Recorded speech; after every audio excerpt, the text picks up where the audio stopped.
Good morning everyone, কেমন আছো তোমরা সবাই? আশা করছি সবাই ভালো আছো। যে জব আপডেট থাকবে সেটা হচ্ছে রেলওয়ে টিটি বা টিসি 2026, ঠিক আছে? যেখানে তোমরা উচ্চ মাধ্যমিক পাশে রেলের চাকরিতে তোমরা সরাসরি এখানে অ্যাপ্লাই করতে পারবে। তো চলো, টোটাল গাইডলাইন্স কী আছে, তোমরা কবে এক্সাম করতে হতে পারে, তোমাদের কী কী সাবজেক্ট কভার করতে হতে পারে, তোমাদের সিবিটি এক্সাম টেস্ট কী কী হতে পারে, সমস্ত বিষয় নিয়ে আজকে আমরা কথা বলবো। তো ফার্স্ট আমরা কথা বলি যে এনটিপিসি 2026, রাইট? এনটিপিসি 2026 যদি আমরা কথা বলি, তো বর্তমানে কী আছে, যে আমরা যদি বর্তমানে যেটা খেয়াল করে থাকি তাহলে যে রেলের ব্যাক টু ব্যাক নিয়োগ এবং প্রেস কনফারেন্স চলছে, যেখানে ইউপি ভোটের আগে সবথেকে বড় সুযোগ হতে চলছে রেলের এনটিপিসির জন্য, ঠিক আছে? যেখানে আমাদের মেন যে ডিপার্টমেন্ট থাকবে সেটা হচ্ছে ট্রেন ক্লার্ক থাকছে, কমার্শিয়াল কাম টিকিট বা টিটি থাকছে, বা অ্যাকাউন্টেন্ট বা ক্লার্ক কাম টাইপিস্ট থাকছে, যার জন্য তোমাদের টাইপিং ম্যান্ডেটরি লাগছে, বা জুনিয়র ক্লার্ক কাম টাইপিস্ট হচ্ছে, ঠিক আছে? এইগুলো তোমাদের মেন পদ রয়েছে। যেখানে আগস্ট মাসে কি আছে, এনটিপিসি নন টেকনিক্যাল পপুলার ক্যাটাগরিজের মধ্যে অফিসিয়াল বিজ্ঞপ্তি তোমাদের সময় সুযোগ শুরু হতে যাচ্ছে। এই জিনিসটার মধ্যে তোমাদের খেয়াল রাখতে হবে যে প্রস্তুতির জন্য তোমাদের মাত্র হাতে বেশি একটা সময় তোমরা পাচ্ছ না, তোমাদের হাতে অনলি 1 থেকে 2 মাস তোমরা সময় তোমাদের হাতে থাকছে। তো এবার দেখো, মেন যে জিনিস সেটা হচ্ছে এই চাকরিতে কোনো 3টে প্রধান বাধা নেই। কীরকম তোমাদের বাধা নেই? দেখো, এখানে কি ইংরেজি বা গ্রামার বা ভোকাবুলারির কোনো তোমাদের চাপ নেই, রাইট? টাইপিং টেস্ট তোমাদের এখানে লাগছে না, স্কিল বা টাইপিং টেস্টের কোনো তোমাদের প্রয়োজন নেই এখানে, বা ফিজিক্যাল টেস্টের তোমাদের কোনো প্রয়োজন নেই, রাইট? এবং দেখো কী কী তোমরা করতে পারছো, নিজের ভাষায় তোমরা এক্সাম দিতে পারছো, সম্পূর্ণ পরীক্ষায় বা বাংলা ভাষায় তোমরা সুযোগ দিতে পারছো। 3টে মাত্র সাবজেক্ট, যেখানে ম্যাথ, জিকে এবং রিজনিং পড়েই তোমরা এখানে চাকরি কনফার্ম করতে পারছো। দেখো, হোম জোন পোস্টিং তো এখানে তোমরা পাচ্ছ। সব থেকে মেন অ্যাডভান্টেজ সেটা হচ্ছে এই হোম জোন পোস্টিং, ঠিক আছে? সব থেকে মেন অ্যাডভান্টেজ এটা হচ্ছে তোমাদের হোম জোন পোস্টিং। এবার দেখো তোমাদের কী কী করতে হবে বা তোমাদের লক্ষ্য কী, বা টিটি বনাম টিসির মধ্যে তোমাদের পার্থক্য কী। দেখো, টিটি কী আছে, সেটা হচ্ছে ট্রাভেলিং টিকিট এক্সামিনার, যেমন কি চলন্ত ট্রেনের ভেতরে তোমাদেরকে টিকিট চেক করতে হতে পারে। প্রধান দায়িত্ব কি, দূরপাল্লা যাত্রীদের টিকিট চেক করা এবং সিট কনফার্ম করা, এটা হচ্ছে মেন কাজ তোমাদের। বিগত বছরে শূন্যপদ রয়েছে কত, 2424টি পদ তোমাদের রয়েছে। এবার দেখো টিসির পার্থক্য কি, যে রেলওয়ে স্টেশন বা প্ল্যাটফর্মে তোমাদের টিকিট চেক করতে হতে পারে।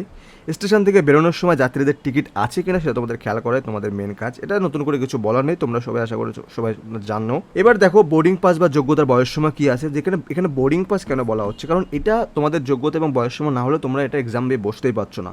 দেখো, এখানে তোমাদের নাম থাকবে, ঠিক আছে? তোমাদের 12 পাস বা দরকারি, এখানে ম্যান্ডেটরি গ্র্যাজুয়েশনের কোনো দরকার বা প্রয়োজন নেই। তোমাদের এজ লিমিট রয়েছে 18 থেকে 33 বছর, যেখানে ওবিসিদের জন্য তোমার 3 বছরের ছাড় তোমরা পাচ্ছ, এসটির জন্য 5 বছরের ছাড় তোমরা পাচ্ছ, ঠিক আছে?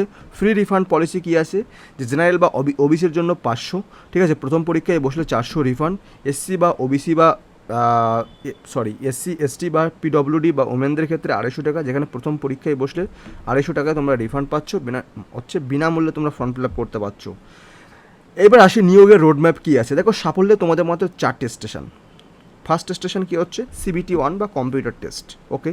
সেকেন্ড তোমাদের সিবিটি 2 বা এটাও কম্পিউটার টেস্ট, যে প্রথমে তোমাদের বাছাই পর্ব, ঠিক আছে? এখান থেকে তোমাদের মেন লড়াই, যদি তোমরা 100 জন থাকো, এখানে তোমরা চলে আসবা স্রেফ 40 জন।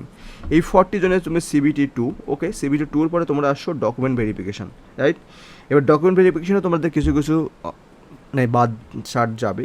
তারপরে তোমাদের মেডিকেল টেস্ট, এখানে তোমরা অনেকে বাদ যাবে। এরপরে আসল তোমাদের, যদি তোমরা এগুলো সব ক্লিয়ার করতে পারো তাহলে তোমাদের চাকরি কনফার্ম হয়ে যাবে, রাইট? এবার আসি সিবিটি বা বাছাই পর্ব কী আছে, যে মোট তোমরা পাবে 100 নম্বর, সময় তোমরা 90 minute, negative marking on third, right?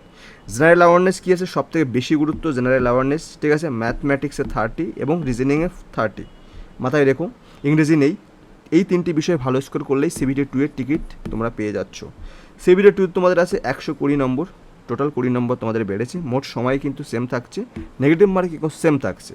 এখানে তোমাদের জেনারেল অ্যাওয়ারনেসটা থাকছে 50, ম্যাথমেটিক্স 35, রিজনিং 35, রাইট? এবার এই যে বিষয় সেটা হচ্ছে যে জিনিসগুলো তোমাকে খেয়াল রাখতে হবে। এবার তোমাকে একটা মেন গাইডলাইন্সের কথা বলি, সেটা হচ্ছে 1% নিয়ম, ঠিক আছে? তুমি কোন দলে আছো সেটা তুমি নিজেই যাচাই করে নিতে পারো। যে 12 থেকে 15 ঘন্টা সময় দিচ্ছ ফোনে স্ক্রল করা, কল করা এবং টাইম পাস করছো, তুমি কিন্তু সময় দিচ্ছ 12 থেকে 15 ঘন্টা, ঠিক আছে? তুমি কিন্তু সময় দিচ্ছ 12 থেকে 15 ঘন্টা, কিন্তু এর মধ্যে তুমি 10 ঘন্টায় ফোন ঘাঁটছো, ঠিক আছে? চাকরি পাবো, ফলাফল কি, চাকরি পাবো, এই মিথ্যে আশাতেই বহু বছর কেটে যাচ্ছে, শেষে বাদ পড়তে হচ্ছে।